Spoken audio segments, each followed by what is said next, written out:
Radio Bonne Nouvelle présente Héros de la foi, de l'Afrique à l'Océanie, des Amériques à l'Asie, en passant par l'Europe et les îles. Parcourez pendant une demi-heure l'histoire de ces hommes et femmes qui ont fait et font encore les temps forts de l'Église. Découvrez le secret de leur prouesse et aussi les raisons de leurs échecs. Tous les jeudis à partir de 21h. Vous êtes les bienvenus chez les Héros de la foi, l'univers dans lequel la consécration crée l'espoir. Héros de la foi, une émission proposée et présentée par Patrick Chwenka. Hasta pronto, por la gracia de Dios. You bled and died and I'm mine. Hallelujah. Your body broken now and healed.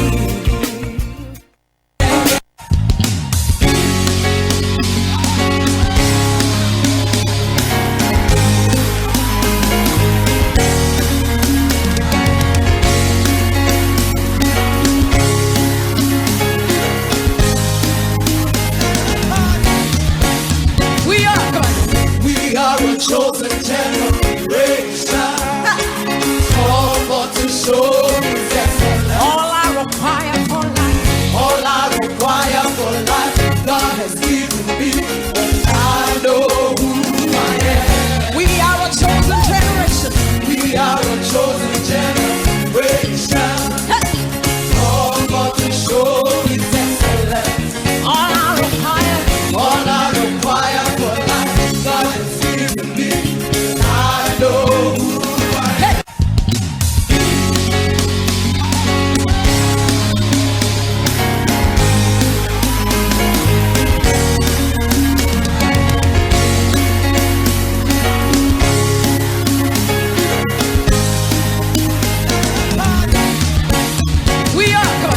We are a chosen generation, called for to show His excellence. All I require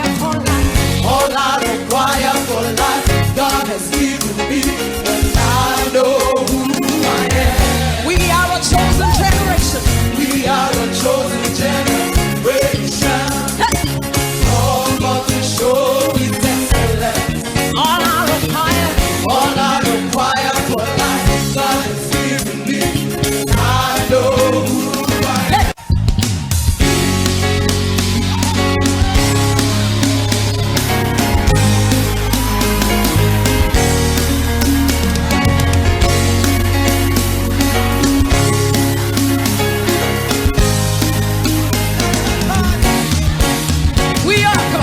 We are a chosen generation, called for to show His excellence. All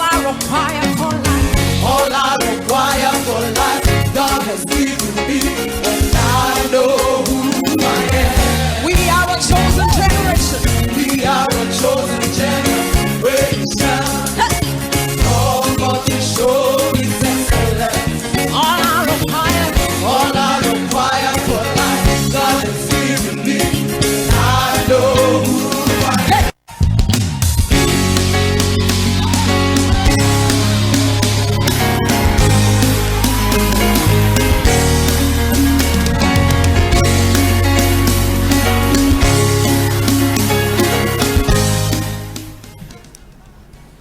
Vous écoutez Radio Bonne Nouvelle. Merci de l'intérêt que vous portez à nos programmes. Et si vous nous rejoignez à l'instant, salut et bienvenue à Héros de la foi, le magazine consacré à la vie et l'œuvre de celles et ceux qui ont fait et font encore les temps forts de l'histoire de l'Église.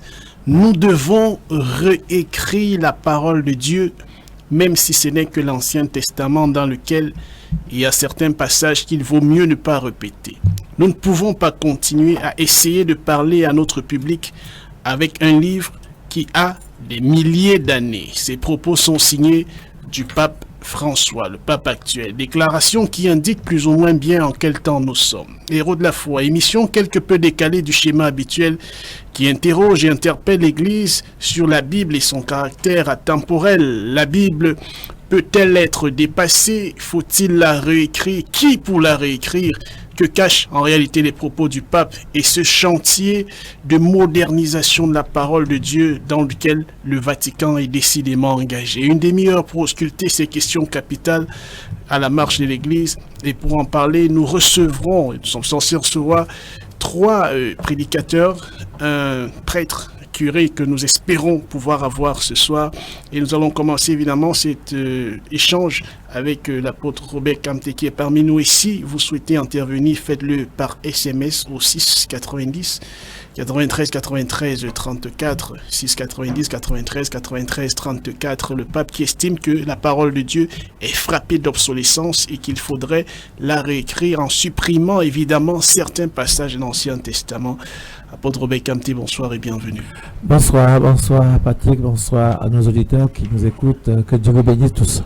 Merci d'avoir fait le déplacement. Alors la première question, sans vouloir vous transformer en psychanalyste, je voudrais dire qu'est-ce qui selon vous peut avoir poussé le pape à tenir de tels propos, estimant de façon ouverte et devant un parterre de personnalités et de responsables d'église que la Bible est dépassée et qu'il faudrait la réécrire. Qu'est-ce qui peut pousser un responsable de ce niveau à tenir de tels propos? En tout cas, est-ce que c'est le fait du hasard?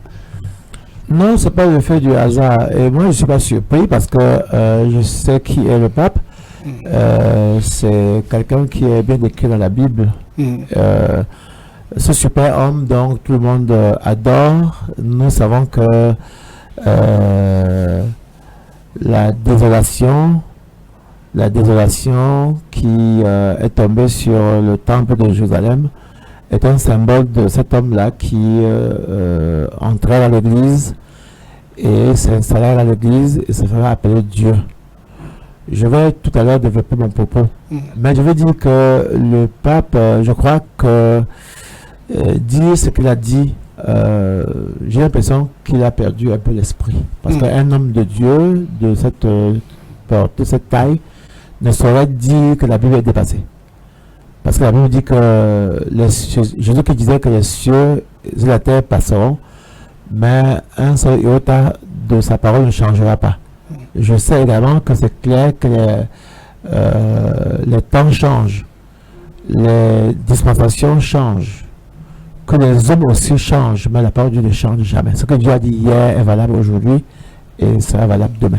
Alors, autre chose qui relève d'une véritable surprise, c'est ce silence assourdissant de l'ensemble de l'Église. Peut-être que certains se sont exprimés ailleurs, mais on n'a vraiment pas vu le peuple de Dieu, les prédicateurs, les dirigeants, les bergers, plusieurs jusqu'aujourd'hui étaient encore surpris que le pape ait tenu de tels propos. Qu'est-ce qui explique que non seulement on ne soit pas au courant et que ceux qui ont été au courant n'aient pratiquement pas fait cas de cela et pourtant la portée de ces propos est loin d'être négligeable? Non, moi je pense que le pape il est libre, c'est un catholique. Oui. Il parle au catholique, il parle pas à moi. Je ne suis pas responsable de ce que le pape dit. Le pape est le chef de l'église catholique romaine. Oui, mais ce que le Vatican fait influe oui, mais sur l'ensemble de la marche de ceux qui ça influe des nations. Oui, à ceux qui ne le connaissent pas, ceux qui savent qui c'est qu'est le pape. Je ne veux pas vous mentir, je ne crois pas que le pape soit un chrétien. Il ne représente rien pour moi. Il représente simplement les catholiques. Et il y a longtemps, les catholiques ne permettaient même pas que le laïc touche à la Bible. Hein. Oui. Parce qu'ils ne voulaient pas qu'on reconnaisse la vérité qu'est dans la Bible.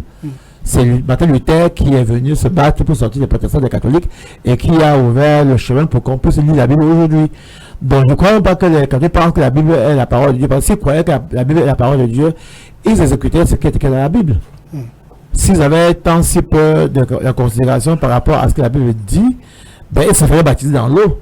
Oui, mais vous avez dit alors à l'introduction de vos propos que le pape est décrit dans la Bible. On sait qui est ce personnage et ce qu'il représente.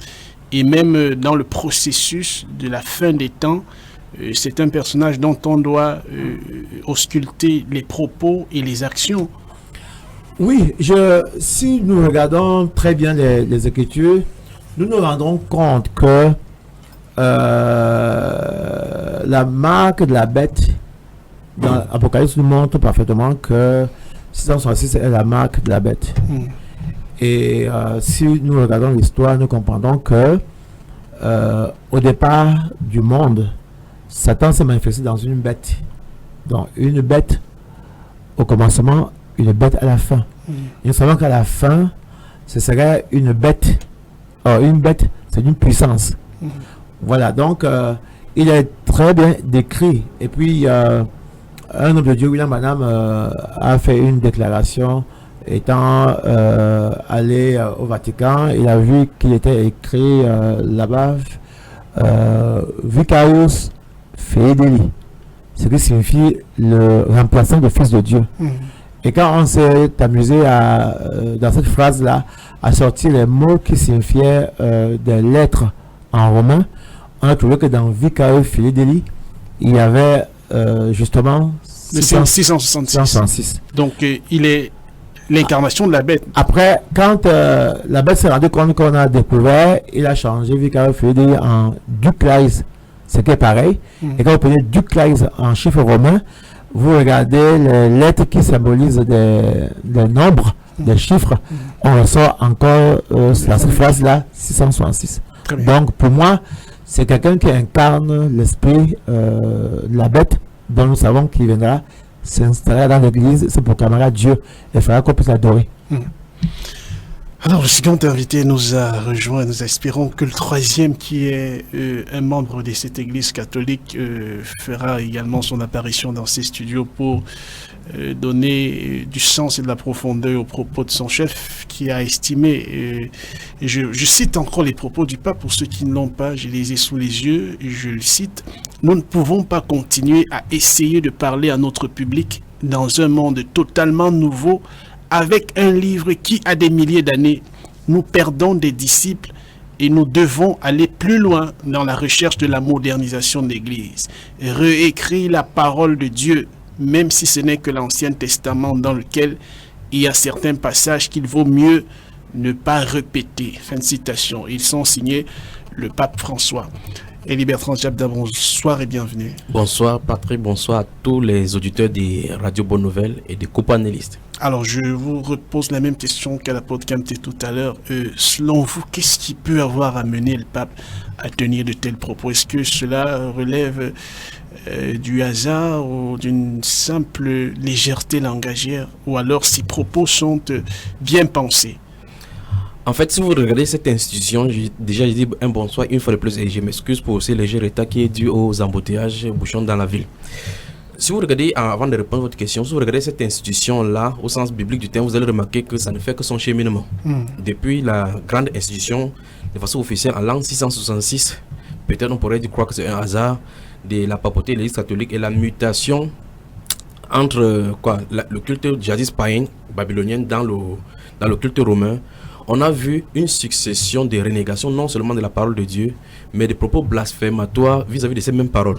Il n'y a qu'à prendre seulement les titres de cette personne-là et des différentes personnalités. Parce qu'il ne s'agit pas de la personne de Francis. Il s'agit d'une personnalité, c'est-à-dire une personnalité non seulement morale, mais physique qui incarne un esprit. Alors, vous posez la question si c'est quelque chose qui est bien pensé. Ce n'est qu'une suite logique d'un agenda qui est bien tracé. Souvenez-vous que c'est le premier pape jésuite. Et lors de sa réélection, déjà même avec son élection a fait tache d'huile au milieu de même de l'Église catholique. Et lorsqu'on connaît Ignace de Loyola avec la formation des groupes des jésuites, on comprend effectivement quel est l'agenda qui se cache derrière, puisque les jésuites eux-mêmes étaient d'abord une autre branche taxée d'hérétique par cette même Église catholique. Et ici se trouve leur propre prêtre qui se trouve maintenant à la tête de Rome. Donc ce n'est qu'un agenda satanique qui se cache derrière. Et donc les différentes phrases il n'en est pas à sa première sortie. Ici c'est parce que il a touché au fort, à la parole de Dieu. Je crois que il allait droit au but cette fois-ci. Donc ça veut dire que ce n'est que ceci qui a fait lever même la branche conservative de l'Église catholique elle-même. Donc c'est pour dire que c'est un agenda caché qu'au fur et à mesure Lucifer en a fait montrer au jour, et ceci devait donner la sonnette d'alarme du côté de l'Église, parce qu'on n'a rien contre cela. Je voulais dire qu'on ne peut rien contre cela. Ça doit arriver tel que les Saintes Écritures le disent. Alors, la question aujourd'hui, quand il dit nous ne pouvons pas continuer à essayer de parler à notre public dans un monde totalement nouveau, avec un livre qui a des milliers d'années. En d'autres termes, il estime que ce livre est frappé d'obsolescence et qu'il faut l'arrimer au mode peut-être comportement actuel. Nous voyons effectivement que c'est sa pensée qui est obsolète, parce que Dieu lui ne change pas. Dieu a fait sa parole, c'est que sa parole n'est pas influencée par le temps. par des générations ou bien par quoi que ce soit. Dieu a pensé la Bible déclare dans le livre d'Éphésiens au chapitre 1 à partir du verset 3, béni soit Dieu le Père de notre Seigneur Jésus-Christ qui nous a bénis de toutes sortes de bénédictions spirituelles dans les lieux célestes en Christ. En lui, Dieu nous a élus avant la fondation du monde. Dieu a élu ses enfants avant la fondation du monde. Tout ce qui existe, c'est dans le programme du Seigneur, y compris lui qui a de prendre cette décision-là. Alors, il y a quelque chose à remarquer là, c'est que le pape dit plus haut, c'est que les autres branches même de l'église qui le font chaque jour. Il n'a qu'à voir la modernisation des choses qui se trouvent au milieu de l'église aujourd'hui où on dénie totalement la parole de Dieu au détriment des choses mondaines. On a incorporé dans l'église certaines choses. Donc, si le chef qui est le roi puisse dire ces choses, cette déclaration, en fait, ce n'est qu'une mise en œuvre de quelque chose qui se vit déjà depuis. Mais c'est choquant venant de quelqu'un qui est respecté au milieu des religieux. Vous voyez? Donc, ça veut dire qu'en réalité, au milieu de l'église se trouvent donc deux entités. Il y a le Saint-Esprit qui conduit son église. C'est pour ça qu'il faut, lorsqu'on en avait, j'aurais souhaité que un prêtre fût ici pour qu'on puisse parler. Parce qu'il faut nous également, on l'a invité. Oui. Il a même donné son accord de principe et on ne sait pas pourquoi il nous a faussé compagnie. Nous espérons peut-être qu'avant la fin de l'émission, il va faire son entrée. Il faut que, avant d'avancer, que mes propos soient clairs. Le pape n'est pas un chrétien. Encore moins les catholiques. Si quelqu'un appartient à l'église catholique, ils ne sont pas des chrétiens. Parce que les chrétiens sont les disciples du Seigneur Jésus-Christ. Et les disciples du Seigneur Jésus-Christ suivront la parole du Seigneur. Maintenant, ici se trouve une organisation religieuse qui a muté au fil des temps. Si nous disons, je ne sais pas quel temps nous avons dans l'émission, j'aurais dû développer cela dans la parole de Dieu. Donc nous voyons effectivement que d'après même leur propre magistère et leur loi disent que le représentant de Pierre de Rome est celui qui interprète la parole de Dieu, ce qui est déjà une abomination. Le Seigneur Jésus n'a pas resté des représentants sur la terre en dehors du Saint-Esprit. C'est le Saint-Esprit qui interprète la parole du Seigneur. Alors celui-ci, il peut régner la parole de Dieu, dénier la parole de Dieu, comme il a dit là maintenant, et puis enlever de la parole de Dieu, comme ils ont fait au courant des siècles, selon ce qu'il a ajouté même les dogmes et les doctrines démoniaques à la lumière des ténèbres. Alors, Apôtre Wekamte, il s'alarme d'une situation en disant « Nous perdons des disciples ». C'est quand même surréaliste, l'église. Je ne pense pas que l'église catholique perd des disciples. Peut-être en Europe, nous voyons que l'église catholique. C'est lui qui le dit. Il le dit, peut-être qu'il sait sur quoi se tenir, mais moi j'ai dit, puisque eux, ils ont pour mission d'avoir des gens, de voir les églises se remplir et leur donner de l'argent. Leur souci n'est pas de voir comment la parole de Dieu est respectée.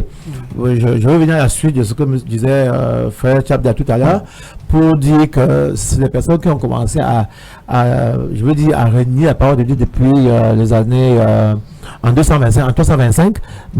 Quand ils ont fait le premier concile à Nice, où ils ont changé le modèle du baptême en aspergeant les gens, au lieu de baptiser au nom du Seigneur Jésus que par immersion, le peuple a décidé. Eux, ils pensent que le peuple a le droit. Les catholiques pensent que le peuple a fait le droit de modifier la Bible, parce que la déclaration qu'il a faite n'a pas aimé les catholiques. Comme je vous ai dit au départ, je ne suis pas responsable des propos du pape. Parce que le pape, il ne représente que lui-même et l'Église catholique. Il ne me représente pas, parce qu'il n'est pas mon chef à moi. Donc, les catholiques auraient dû faire lever des boucliers pour s'énerver que la parole, la Sainte Bible, parce que quand on commence à la manipuler, on commence à la changer, et bien, c'est un peu simple, parce que les mains d'hommes on touche cela. Si on lit dans la parole de Dieu, je crois que j'ai noté ici le 2 Pierre chapitre 1er, le verset 21, ou 2 Corinthiens chapitre 2, le verset 17, la Bible dit que toute écriture est inspirée de Dieu, est utile pour corriger, pour enseigner. Donc, qui c'est qui va venir? Il faut Dieu pour revenir modifier la parole de Dieu. Or, Dieu n'est pas un homme pour dire penser aujourd'hui, demain regretter et changer. Alors, bon, le pape qui aujourd'hui dit aux catholiques, parce qu'ils disent aux catholiques qu'ils vont modifier, ils ont déjà modifié la Bible, ils ont déjà ajouté dans la Bible les livres apocryphes. Maccabée, Tobie, et tout ça, c'est les livres apocryphes que eux même ont ajouté, parce que la Bible catholique n'est pas celle que nous utilisons. Ils ont ajouté 4 livres. Mais si nous soustraire ces livres-là, ou ajouter encore d'autres choses, ou modifier comme bon les semble, ça n'engage que eux. Maintenant, comme disait M. Tchada, les gens, ça nous dérange parce que beaucoup de personnes mettent leur confiance dans le pape, croyant que le pape c'est une certaine personne, alors que nous savons que c'est l'antichrist, c'est même le démon. Je ne crois pas dans ces messieurs-là. C'est l'incarnation même du diable. Alors, est-ce que Élie Bertrand Tchabda, oui, c'est pas moi ces antennes. Voilà, il assume tout à fait ses propos. Oui, j'assume. Justement, j'assume. Par la Bible. C'est la position de la Bible, ça, oui. Voilà. Alors, quand il dit qu'il y a des au moins, ne fût-ce que l'Ancien Testament, Oui. il y a des passages dans lesquels il vaut mieux ne pas répéter. Oui. Est-ce que ça vous heurte quand Non, en fait, c'est qu'il dit, comme le frère l'a dit, il ne langage que lui, parce que quel qu'en soit le cas, ils vont arriver à cela. Alors maintenant, la conséquence de ce chantier sur la marche de l'Église dans son ensemble, En est-ce qu'il y aura une quelconque conséquence? En réalité, c'est que le pape vient de dire, je l'ai prophétisé en 2014 dans un enseignement qui est posté sur YouTube, et que j'avais dit clairement qu'ils vont faire une réunion, ils vont sortir une Bible et tout le monde acceptera cela. Mais quel est le problème? Tout le monde ou le monde catholique? Je ne m'inclus pas naturellement là-dedans. En réalité, je suis en train de dire, parce que dans cette vision que le Seigneur m'a montrée, et nous voyons cela implémenté là, comment concilier une religion orientale, une religion moderne, à la religion musulmane et à la religion catholique, parce que je ne parle pas des chrétiens. Ils s'asseyent chaque fois pour prier pour la paix. Le bouddhisme vient, il prie Bouddha. L'islam vient, il prie Allah, et puis eux ils récitent Marie, puis ils récitent les Notre Père, et ils mélangent avec ce paganisme. Dieu n'est pas dans le syncrétisme. Dieu n'en est pas dans le syncrétisme. La Bible déclare sanctifie pas ta parole est la vérité. Il n'y a pas la vérité en dehors de la parole, parce que la parole révèle qui est Dieu et ses plans et ses desseins pour nous. Maintenant, quand le pape dit qu'il va enlever l'Ancien Testament, c'est seulement pour jeter de la poudre sur les yeux des gens et puis faire ce qu'ils ont en train de faire. Ils dévoilent petit à petit le secret pour ne pas choquer l'opinion publique lorsque ça va sortir. C'est pour préparer psychologiquement l'opinion à recevoir ce qui va se passer. Parce qu'en réalité, on va mettre le modernisme, comme il a dit, on va continuer à parler maintenant désormais de façon moderne aux gens avec quelque chose qui est dépassé. Non. La Bible déclare clairement que la parole de Dieu a toujours, sa parole est établie dans les cieux. Et à la sortie de la Bible, dans Apocalypse chapitre 22, verset 18 et 19, la Bible déclare que personne ne doit y ajouter ni en retrancher. Et dans Proverbe chapitre 30 verset 5 et 6, la parole de Dieu est 7 fois épurée et il est un bouclier. Et il dit si quelqu'un y ajoute quelque chose, Dieu va le reprendre pour menteur. Maintenant, si le pape le fait, la conséquence c'est que en réalité, il va encore davantage réaliser, parce que le pouvoir qu'il a, qu'il incarne de la part du dragon, parce qu'il est comme un agneau habillé en robe blanche, mais à l'intérieur c'est la puissance des ténèbres. C'est la manifestation visible du règne de l'antichrist là. C'est la manifestation visible de ce que Lucifer, souvenez-vous dans Ésaïe chapitre 14 le verset 12, la Bible déclare qu'il avait dit qu'il va aller s'asseoir jusqu'à dans le temple de Dieu. Et l'Union européenne, nous voyons effectivement, commençant par Jean-Paul II, lorsque en 1990, lors de la première guerre des Golfe, le George Bush père a déclaré que nous comprenons effectivement que le monde a déjà besoin d'un nouveau ordre mondial. Le pape lui-même, le pape Jean-Paul II jadis, a déclaré dans les structures des Nations Unies pour réimplémenter et dire la nécessité d'un nouveau ordre mondial des choses aux Nations Unies pour le monde. Qu'est-ce que ça se passe? Ça se passe de telle façon qu'il y a la branche religieuse de cette affaire et la branche politique, la branche financière de cette affaire. Tout est en train de se réunir pour former donc lui, le pape, conférer le pouvoir de gouverner le monde en tant que représentant de Dieu. Et là, il ira s'asseoir dans le temple de Dieu. Comment donc faire? Il faut qu'il concilie les gens, les religions ensemble au détriment de la vérité. Donc, il se présente déjà comme quelqu'un qui modernise les choses pour attirer la sympathie de toutes les autres religions. Alors, la question qui se pose aujourd'hui, qu'est-ce que l'enfant de Dieu qui attend l'avènement du Seigneur, qui sera de toute évidence le plus grand événement de tous les temps, est censé faire? Quelle est l'attitude qu'il est censé adopter, Apôtre Robert Camté, devant de tels propos? Vous qui êtes des dirigeants spirituels, comment est-ce que vous tenez l'Église en éveil? Comment vous tenez les chrétiens en éveil devant de tels propos? C'est un chantier qui cache bien des choses obscures, ou alors simplement la vie continue comme avant? Non, nous sommes conscients que la Bible, un jour, les gens ils voulaient menacer, je crois que c'était Gédéon, parce qu'il a fait tomber le dieu de Dagon. Et on a cherché le père de Gédéon pour le punir. Il a dit, mais si Dagon est Dieu, laissez Dagon se défendre. Moi, je crois que la Bible se défend. Parce que Jésus l'a bien le dit dans Matthieu ici. Il a dit, car je vous dis en vérité, tant que le ciel et la terre ne passeront point, il ne disparaîtra pas de la loi un seul iota ou un seul trait de la lettre, lorsque tout soit arrivé. Donc la Bible est claire que tant que le ciel et la terre subsisteront, mais même quand le ciel et la terre peut passer, le monde peut passer, mais il ne sera pas soustrait de la loi un seul iota. Le pape et ses agents vont faire leur Bible. Comme ils ont dit, il y a une Bible écuménique. Quand tu le dis, il y a une Bible écuménique. Ils vont s'asseoir, l'Église catholique ou les communistes vont s'asseoir et fabriquer une Bible qu'ils vont l'arrimer à leur niveau et à leur pensée, à leur connaissance. Et ceux qui voudront bien pouvoir s'y affairer vont s'y référer. Nous, chrétiens, nous qui avons reçu la révélation, nous savons que la bonne vieille Bible que nous avons eue depuis l'an 1 est la parole de Dieu qui est inaltérable. Personne, fût même un pape, même si tout le monde entier, même si tout le pasteur du monde s'asseyait pour corriger la Bible et sortir une nouvelle Bible, ça ne changerait pas ce que Dieu a dit. Alors, Jésus a dit que celui qui enlève un seul mot sur la parole de Dieu, sa part sera enlevée. Parce que Jésus a bien dit, quiconque enlève un iota, sa part sera enlevée. Donc, le pape, il ne sait même pas lire la Bible, parce qu'il savait que la Bible a dit que s'il enlève un mot, lui, il n'ira pas au ciel. Puis qu'il n'a pas de souci d'aller au ciel, il sait qu'il n'ira pas au ciel. Et ça, le souci d'aller au ciel, il ne dirait pas pour dire qu'il va changer, modifier quelque chose de la Bible, parce qu'il n'est donné à aucun humain, à aucune église, à aucune dénomination, à aucun pasteur, à qui que ce soit, de vouloir arriver la Bible à sa religion ou à sa pensée ou à sa théologie. On ne peut pas accepter une telle chose. Bon, maintenant, rien ne va l'empêcher de le faire. Parce que c'est une religion d'État. C'est un État, ils ont la force. Ils auront la force d'État, ils vont le faire, qu'on le veut ou non. Le pas arrivera. Et puis ils vont imposer cette Bible-là au monde entier. De manière que les autres Bibles que nous avons aujourd'hui, on va nous les retirer et les brûler pour qu'on ne connaisse pas où est la vérité, afin que tous puissent s'unir et croire ce que le pape veut. C'est ce pape-là, la Bible dit qu'il va s'installer dans l'église, se proclamer Dieu, fera qu'on puisse l'adorer. Et je vous dis une chose, vous savez que le plus grand lingot d'or se trouve au Vatican. Vous savez que Israël et le Vatican, c'est les deux nations les plus riches du monde. Il va arriver que quand ils vont faire dans le nouveau ordre mondial, ils vont appauvrir les nations, et ils vont donner de l'argent aux chefs d'État. Parce que qu'est-ce qu'on fait? On retire de l'argent, on vous appauvrit, on vous remplit de dettes, on crée des dettes, etc. Et puis quand votre peuple commence à se soulever contre vous, eh bien, il vous propose de l'argent pour payer les fonctionnaires afin qu'ils ne grèvent pas. Et quand vous prenez leur argent, ils vous diront, ok, ce que nous voulons, prenez l'argent, payez les fonctionnaires, mais tous les sectes là, ce qu'on appelle sectes là, il faut les décimer. Et ils vont vouloir que pour prêcher l'évangile, on prenne la carte ou le décret ou la carte pour prêcher à lui le pape. Il faut que c'est lui qui signe, qui doit prêcher, qui ne prêche pas. Et les États du monde vont assez parce qu'ils ont donné de l'argent pour payer les fonctionnaires. Et qui donne, c'est lui qui commande. Voilà, donc moi je dis, je vais ajouter un petit mot pour dire la chose suivante. Moi je crois très bien que les gens savent qui est le pape. Maintenant, ils sont contraints à cause du pouvoir financier. Moi, je me suis inscrit en faux par rapport à certains invités que nous avons eus ici sur votre plateau, où les gens disaient qu'ils vont changer le monde. Ils vont prier pour changer le monde ici.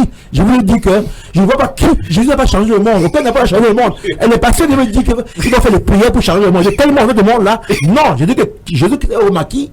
Et tous ceux qui veulent marcher avec Jésus, qui vont au maquis, on le rencontre au maquis. Parce que moi, je suis du 5e royaume qui gouvernera. Parce que le monde a eu 4 royaumes. Absolument. Il y a le citoyen du 5e royaume dont Jésus sera le roi. Amen. Donc, si les gens pensent qu'ils vont gouverner avec les États actuels, ils mentent. Ils ne peuvent pas. Voilà. Alors, on est malheureusement presque à la fin de l'émission. Alors, Élie Bertrand, pour le propos de fin, c'est quelle est l'attitude que devrait adopter le chrétien, né de nouveau, l'Église du Seigneur en pareille circonstance? En réalité, le chrétien n'est pas influencé par des influences démoniaques. Parce qu'en réalité, s'il est né de nouveau, il a été transporté d'un royaume de ténèbres vers le royaume de la lumière. Même si l'Église catholique rassemblerait toutes les Bibles sur la terre et brûlerait la parole de Dieu, s'accomplirait toujours. Parce qu'il a écrit, il a dit à Daniel que celle ses paroles jusqu'au temps de la fin. Quand Dieu dit jusqu'au temps de la fin, ça montre qu'il a le contrôle sur la parole et ça s'accomplirait. Dans le livre d'Apocalypse, il a dit que heureux ceux qui sont appelés à la noce parce que c'est le moment. Quand il le dit, il sait effectivement, donc un être humain ne peut pas lutter contre Dieu. Ça, c'est un. Et donc, donner un coup aux chrétiens qui sont nés de nouveau, ça n'aurait pas de sens parce qu'en réalité, tous chrétiens savent effectivement qu'ils sont engendrés par la parole qui est éternelle. Maintenant, la Bible prophétise de l'autre côté qu'il y a parmi le peuple de faux prophètes, il y aura parmi vous de faux docteurs qui introduiront des sectes pernicieux et qui, régnant le maître qui les a rachetés, attireront sur eux une ruine soudaine. Plusieurs, et là selon la prophétie tombe, plusieurs les suivront. Donc ça veut dire si quelqu'un est destiné à suivre cet homme-là et sa cohorte démoniaque, ils suivront. Les chrétiens ont pour référence les Saintes Écritures. Très bien, merci. Malheureusement, ça passe très vite et on est à la fin de cette édition qui était consacrée aux propos du pape avec lesquels je vais vous laisser en le récitant de nouveau. Nous ne pouvons pas continuer à essayer de parler à notre public dans un monde totalement nouveau avec un livre qui a des milliers d'années. Nous perdons des disciples et nous devons aller plus loin dans la recherche de la modernisation de l'Église. Réécrire la parole de Dieu, même si ce n'est que l'Ancien Testament dans lequel Il y a certains passages qu'il vaut mieux ne pas répéter. Fin de citation, c'est cité le pape François. Merci à vous d'avoir suivi cette édition quelque peu spéciale des Héros de la foi consacrée à cette déclaration tonitruante du patron du Vatican. Si vous me permettez une seconde. Oui. Je vais dire à ceux qui nous écoutent de l'Église catholique maintenant, particulièrement, que voici ce que la Bible déclare, prophétisant depuis le chapitre 17 par rapport à la grande Babylone qui est l'Église catholique. La Bible déclare dans Apocalypse chapitre 18 verset 4 que mon peuple, ceux qui sont de Dieu et qui s'y trouvent encore, voyant ces choses-là, la Bible déclare sortez du milieu d'elle et ne touchez pas ce qui est impur et je vous accueillerai. La parole de Dieu est pure, 7 fois épurée pour ceux qui le craignent. Donc si quelqu'un prend la position pour la parole de Dieu, qui quitte cette abominable secte satanique. Merci, merci. Merci à Apôtre Rebecca. Merci et merci à nos auditeurs de nous avoir écoutés et suivis. Merci également, évidemment, à vous, chers auditeurs. On se retrouve jeudi prochain lorsqu'il sera 21h pour une autre édition des Héros de la foi. Continuez de faire confiance au programme de Radio Bonne Nouvelle. À très bientôt. Shalom. Possible de vivre